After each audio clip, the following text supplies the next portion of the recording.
வணக்கம். லக்ஷ்மி நீட் பயிற்சி நிறுவனத்தின் சார்பாக தினமும் வேதியியலின் துணுக்கு தகவல் பகிரப்படுகிறது. இதில் இன்று கெமிஸ்ட்ரி இஸ் எஃப்1.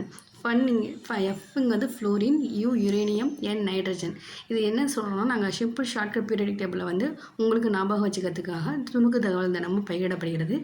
இது போன்ற தகவல் தினமும் தெரிந்து கொள்வதற்கு எங்களின் லக்ஷ்மி நிறுவனத்துடன் தொடர்ந்து இணைந்திருங்கள். நன்றி, வணக்கம்.